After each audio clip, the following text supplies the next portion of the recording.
Hey everyone, welcome back to Toy Listed Titles. My name is Justin Stevens. I'm back with you again for the Cincinnati Bengals 2020 preseason draft breakdown.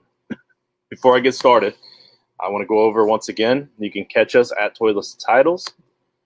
You can catch my co-host John at Coach Sheps. You can also catch my co-host Nate at Nate_Dirt19 and at JustinFF_ for myself. You can listen to our actual broadcast at Apple Podcasts, Podbean, Spotify, or our videos here on YouTube and Periscope. All right, so let's get started with the Cincinnati Bengals preseason breakdown. I'm not as excited about this one because there isn't a whole lot to talk about with the Cincinnati Bengals necessarily, but what we do have to talk about is going to be worth our while. We're going to start off with the fantasy studs, which is obviously Joe Mixon. This one I'm a little bit excited to talk about just because I just mentioned in the Cleveland Browns breakdown a few moments ago, and if you haven't caught that one yet, you can go back and watch that video. I'll have a link at the end of this video for that. But I had a fantasy draft last night where I was able to get Nick Chubb at the 209, and I kind of hinted in that video that I got another great running back at the 109, and it was Joe Mixon. What I really like about this is that these two teams play each other's defenses twice a year, so that's why they that's why I really like their ADPs, but I also think that's why their evaded tackles are so high because Joe Mixon's was number one in evaded tackles last season with 6.4 per game, 103 evaded tackles last season. So he also didn't have a very great offensive line, causing him to have to evade a lot of tackles just to stay alive. So, but I got them as my RB1 and RB2, and Joe Mixon's ADP is the 112, but I don't necessarily agree with that. I have him ranked a little bit higher than that. As a matter of fact, let me check out real quick where I've got him ranked in my running backs here. I've got Joe Mixon as my running back 6, and then in redrafts, even in two quarterback redrafts, he should still be going before the 112 if you're running back, if it's your running back 6. So I have him ranked a little bit higher than the ADP, but I also think he's going to outperform it. And here's why. People forget last year that Joe finished as the RB15 or better 8 times last season. That's the RB15 overall in any given week. He did that 8 times last season, but he played absolutely miserable at the beginning of the season, and that's why people forget that. So 7 of his 8 finishes were in the final 9 games of the season, so he finished extremely strong. Jonah Williams missed his entire rookie season last year due to a torn labrum in his shoulder. But he was the first offensive lineman taken in the 2019 draft. So he's back and healthy and hopefully going to help bolster that offensive line.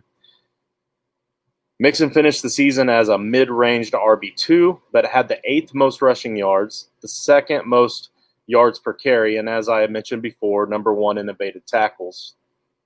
The only question mark here is the rookie quarterback, and I actually think that that's going to help Joe Mixon because I believe that rookies are going to be – I've always been a firm believer that rookies are going to be the kind of guys that are going to throw to their safety blankets, their tight ends, their running backs out of the backfield. And last year, Joe Mixon, that's kind of where his stats were hit a little bit, were in that receiving game. So I think that those numbers should actually go up just a little bit, and I think that's going to help keep him in that RB1 territory. And then, like I said, with Jonah Williams there to help with the rushing, there's real potential here for Joe Mixon to be a RB1 on the season. So RB10 overall is his ADP, and like I said, I had him a little bit higher than that. So next we're going to stay tuned for breakdowns, and that's going to be CJ Uzomah. So I chose CJ Uzomah just because he's pretty much undrafted across the board in just about any league. And he didn't have a great season last year, and Drew Sample is there, but he's not really there. Drew Sample wasn't hardly involved in that offense at all last season like you would have liked a rookie tight end to try to get their feet wet. So with Tyler Eifert gone, it's been the Uzomah show. And again, with the rookie quarterback there, going to lean on that tight end, I think that's going to help Uzomah as well without having any competition and being undrafted. He has all the opportunity in the world to potentially jump jump way over his ADP. So he's the guy that I would expect to be the potential breakout player. Now, beware the letdowns. In my mind, the letdowns are Tyler Boyd and AJ Green.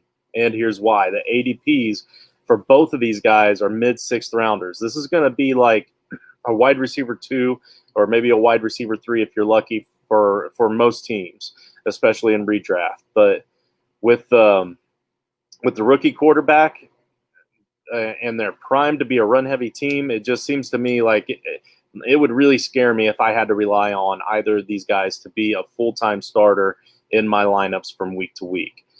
Now, as far as AJ Green goes, I have him ranked 35th overall for wide receivers.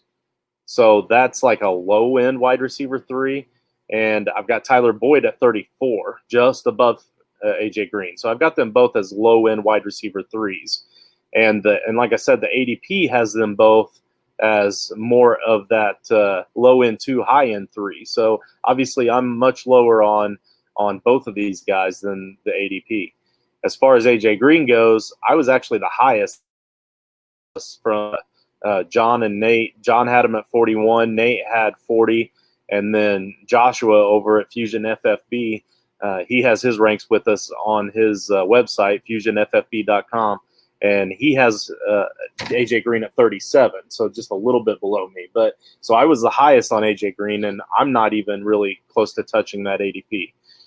Now, on the other end with Tyler Boyd, though, so you do have a little bit of belief out of Nate and Joshua. Nate has, and even John.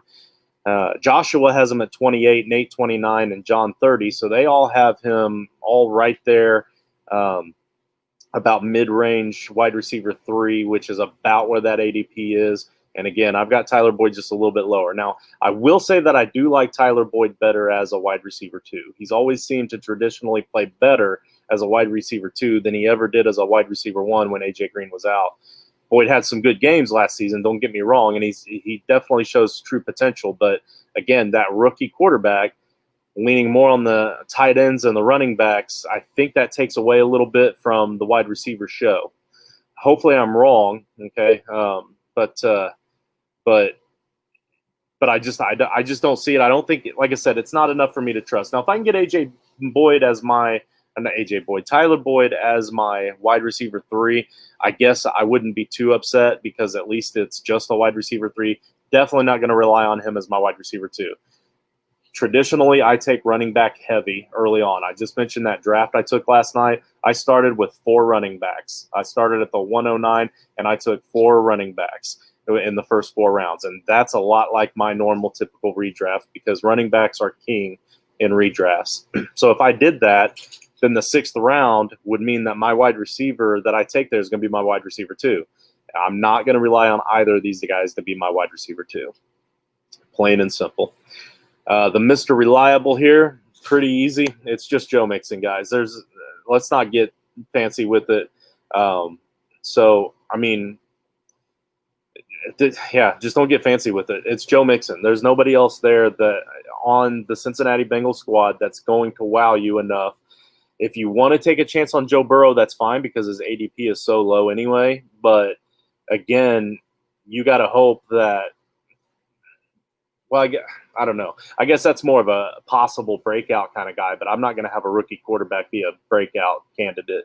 But as far as ADP goes, yeah, sure, Joe Burrow should at least perform 2, if not better than his ADP, but then you're still talking your quarterback 2. I don't see him outperforming very many other quarterbacks at a quarterback 2 position.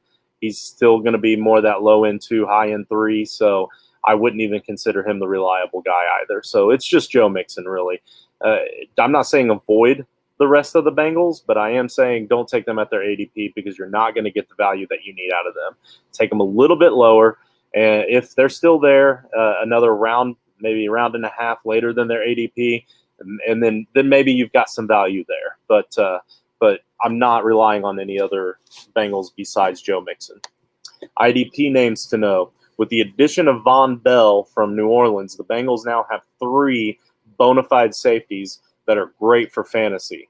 The others being Jesse Bates and Sean Williams, of course. But for now, Bell, I guess, is kind of expected to be the odd man out from what I'm reading. But that also doesn't make a lot of sense that they would bring him in from New Orleans just to not utilize him. So I don't know if they're going to go with a whole lot of nickelback sets, or if maybe one of them are going to be moving over to cornerback. Honestly, I'll be honest with you, I wrote this up about a week ago, so things may have changed, and I really should have did a better job of researching it before I came on, but I kind of forgot that I had written that down to talk about them.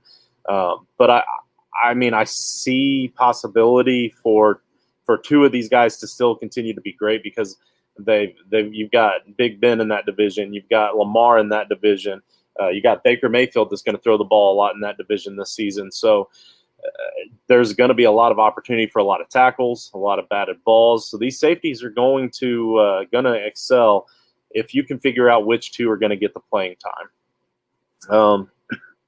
And if the other one moves over to cornerback, take him too, because cornerbacks go really late, and there's a chance that they're going to be playing more of a hybrid role. So maybe they might get a little more action in the tackle game as well. Sometimes defensive ends can be a little bit tough to gauge, but with this team, it's not that difficult to gauge. Carlos Dunlap and Sam Hubbard are going to continue to be fantasy kings at the defensive end position. It's worth looking into those guys just because they're steady. They're going to be consistent. And again, look at the division.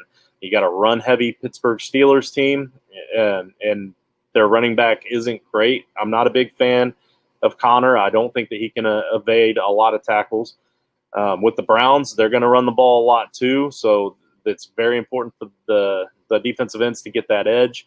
So, and then of course Lamar Jackson and the Ravens, they're the number 1 running team in the league. So, so these defensive ends are going to see a lot of action this season in those 6 games alone. So, so definitely target them in your drafts as well. So again, check us out at Toilets and Titles, at JustinFF_, at Coach Sheps, and at Nate_Dirt19. And thanks for tuning in. I will be back here in just a few moments to finish up the AFC North with the Pittsburgh Steelers.